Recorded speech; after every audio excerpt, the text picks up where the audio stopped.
Whakatu naro naro te tangata, Toitū te whenua. As man disappears from sight, the land remains. Māori names tell stories of creation, ancestors and exploration. Restoring them aligns with Te Reo Māori revitalisation and strengthens national identity. These names ground us in the whenua, reconnecting us to our roots and celebrating Aotearoa New Zealand's unique identity. In this episode, we continue exploring Ōtepoti, focusing on the lakes and the rivers that once dominated Dunedin's landscape. With the help of Senior Ranger Tumai Cassidy, we will share the story of the taniwha Matamata and the traditional names that continue to hold a place in modern Dunedin. Kia ora, ko Tumai ahau.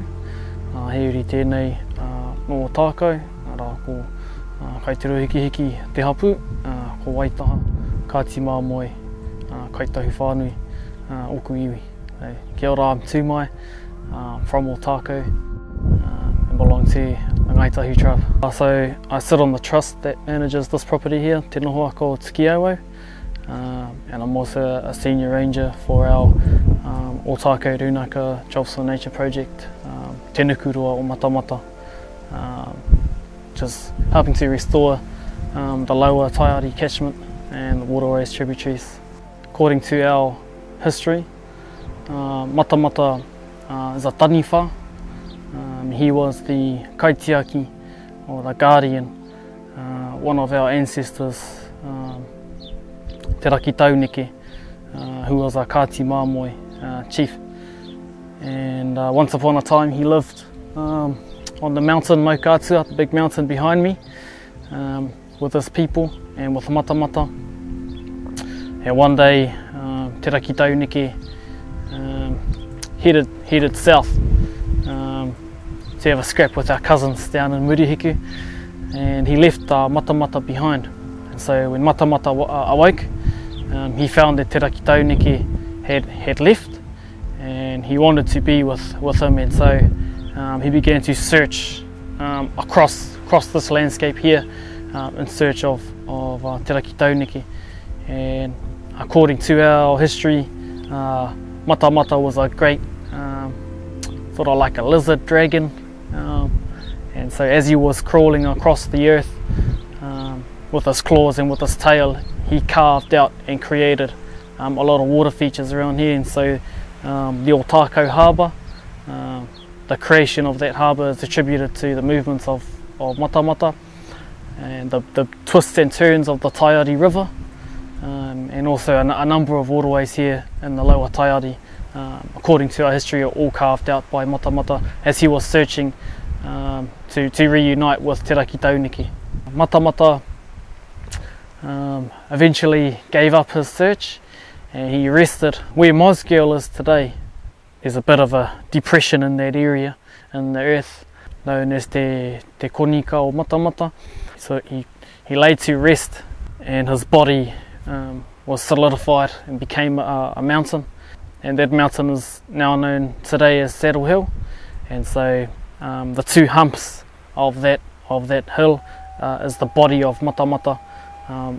The taller of those hills having its own name, Puke Maka Maka, and the smaller being known as Turi Maka Maka, just to differentiate between those two hills, but that feature overall is the body of Matamata. Dunedin's landscape used to look drastically different to how it looks today. The harbour, which came all the way up to Princes Street, was connected to a number of large lakes, many of which have since been drained by the government. Yeah, so in the lower Taiari, before the arrival of Europeans, before the arrival of agriculture, or European agriculture,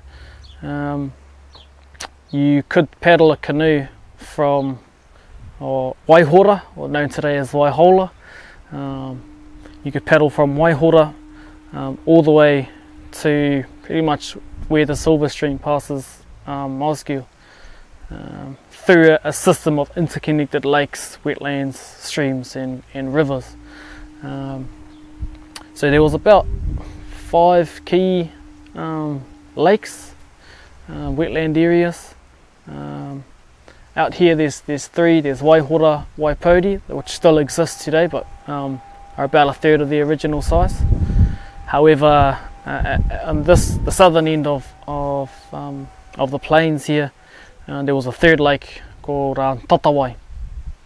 It was mostly a freshwater lake, and it was actually set aside in the 1800s as a native fishing reserve for the people of Ōtepoti and for the village of Matamata, which is located where Henley is today. And we had a much larger lake than there is there now, and its name was Te Rotonui a Whatu.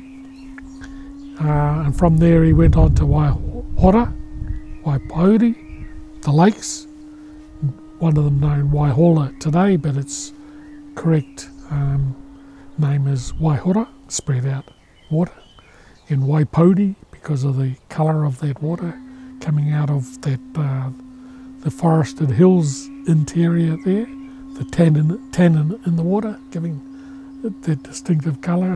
After a series of floods in the 1900s, the local council at the time decided to drain Lake Tatawai and other various lakes to prevent future flooding. Yeah, the lake was drained illegally, and so yeah, completely destroyed. It's still reserved as a native fishing reserve. However, it's dairy farm today.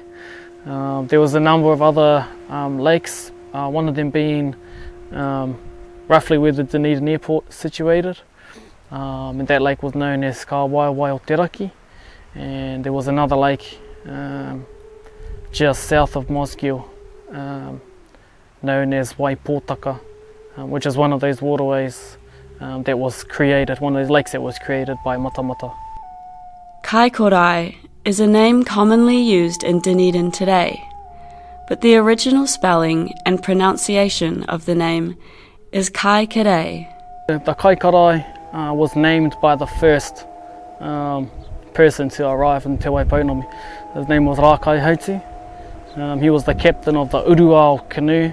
He arrived on the southern coast, walked up the east coast, and he hit the estuary of the Kaikorai stream, river, and it was there that they came across a bird known as the karai, this type of seabird, and it was caught and they ate it. And so that name is one of the oldest names in the area for Dunedin in particular. So it's a very important name and has a very deep history associated to it. So the correct name for Tai Eri is Taiari.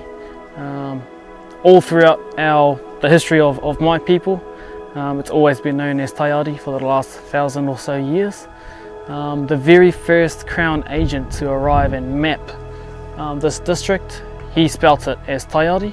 As European settlers and surveyors arrived, multiple different groups from different places across Europe, they arrived here, and I've seen one of my ancestors, Edward Weller, he spells it with a Y and 2 E's.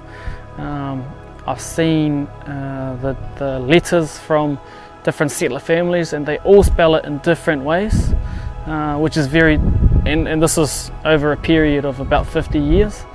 It's not until the 1850s where a surveyor had headed inland and had spelt it with an E, and that's the first example of that spelling. The meaning of that name refers to the shimmering waters, the clear shimmering waters that river once had.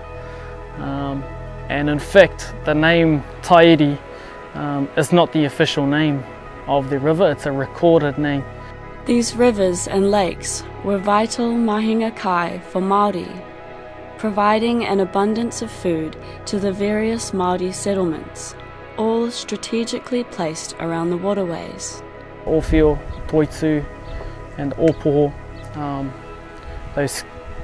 those waterways provided food, provided clean water, but some of the key mahinga kai species were tuna, eels, kanakana, lamprey, kokopu, and some of our other whitebait or galaxid species, as well as freshwater crayfish, numerous amounts of shellfish where the freshwater met the harbour, as well as flounders and things like that.